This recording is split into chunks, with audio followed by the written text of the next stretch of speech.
سعودی حکومت نے جدید ترین ٹیکنالوجی کی مدد سے خانہ کعبہ کے جنوب مشرقی کونے میں نصب حجر اسود کی واضح ترین تصاویر بنا کر دنیا کے سامنے پیش کر دیں۔ تصاویر مکہ مکرمہ کے ادارہ امور حرمین شریفین کے شعبہ انجینئرنگ سٹڈیز نے بنائیں۔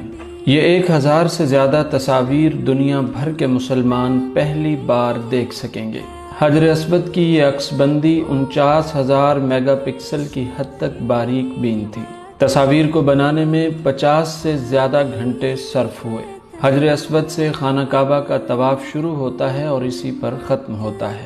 یہ بیضوی شکل کا ہے اور اس کا رنگ سرخی مائل سیاہ ہے، جبکہ اس کا قطر 30 سینٹی میٹر ہے۔ حجر اسود جنت کے یاقوتوں میں سے ایک ہے جسے سیدنا آدم علیہ السلام اپنے ساتھ جنت سے لائے تھے اور تعمیر بیت اللہ کے وقت ایک گوشہ میں نصب فرمایا تھا۔ طوفان نوح علیہ السلام میں آدم علیہ السلام کا تعمیر کردہ بیت اللہ آسمانوں پر اٹھائے جاتے وقت اس متبرک پتھر کو شکم جبل ابی قبیس میں امانتاً رکھ دیا گیا تھا۔ پھر تعمیر ابراہیمی کے وقت جبرائیل علیہ السلام نے اللہ تعالیٰ کے حکم سے سیدنا ابراہیم خلیل اللہ علیہ السلام کی خدمت عالیہ میں پیش کر دیا تھا۔ اس طرح اسے پھر اسی جگہ کی زینت بنا دیا گیا جہاں پہلے رونق افروز ہوا کرتا تھا۔ اس کے فضائل اور اوصاف میں نبی کریم صلی اللہ علیہ وسلم کے بہت سے ارشادات حدیث اور تاریخ کی کتابوں کی زینت بنے ہوئے ہیں، لیکن جنت کا یہ انمول موتی عالی مرتبت مقدس و متبرک یاقوت گردش ایام کی ستم رانیوں سے محفوظ نہ رہ سکا۔ متعدد بار اسے فساق و فجار ظالموں کے ہاتھوں تختہ مشق بننا پڑا، بارہا حوادث کا شکار ہوا اور اس کے ناز نین بدن پر کئی مرتبہ زخم آئے۔ 317 ہجری میں جب مکہ مکرمہ قرامطہ کے دست تصرف میں آیا تو ابو طاہر سلیمان بن حسن نے، جو قرامطہ کا سردار تھا، حرم محترم میں خون کی ہولی کھیلی۔ 8 ذوالحجہ 317 ہجری کو اس قدر قتل عام کیا کہ حجاج کی لاشوں سے چاہ زمزم بھر گیا۔ شہر اور مضافات کے 30,000 بے قصور افراد کو موت کی نیند سلا دیا گیا، جن میں 1700 حاجی اور 700 طواف کرنے والے بھی شامل تھے۔ اس نے یہ سارا کھیل میزاب رحمت یعنی کعبہ شریف کا پرنالہ جو سونے کا تھا اکھاڑنے، مقام ابراہیم اور حجر اسود چوری کرنے کے لیے کھیلا تھا۔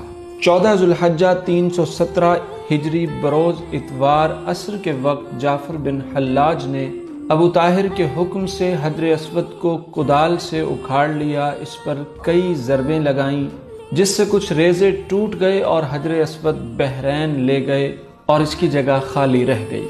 طویل زمانہ گزر جانے کے بعد بحرین کے شہر حجر سے بروز بدھ 10 ذوالحجہ 339 کو یہ مبارک پتھر واپس ہوا۔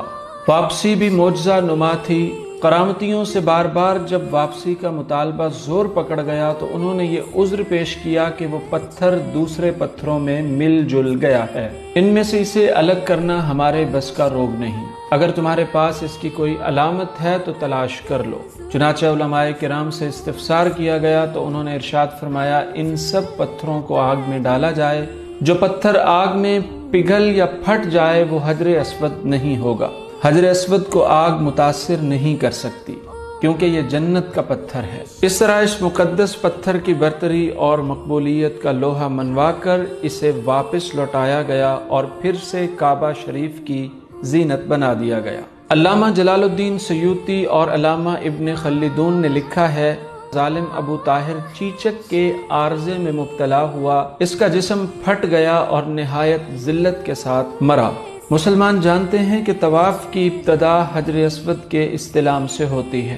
یہ جنت کا پتھر ہے جس میں اللہ تعالیٰ نے انسانوں کے گناہ جذب کرنے کی عجیب تاثیر رکھی ہے۔ چنانچہ نبی اکرم صلی اللہ علیہ وسلم کا ارشاد ہے، جس وقت حجر اسود جنت سے اترا تو وہ دودھ سے زیادہ سفید تھا، پھر لوگوں کے گناہوں نے اسے سیاہ کر دیا۔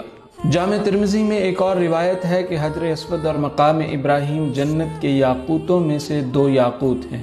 اگر اللہ تعالیٰ ان کی روشنی کو ختم نہ فرماتا تو یہ پوری زمین و آسمان کو روشن کر دیتے۔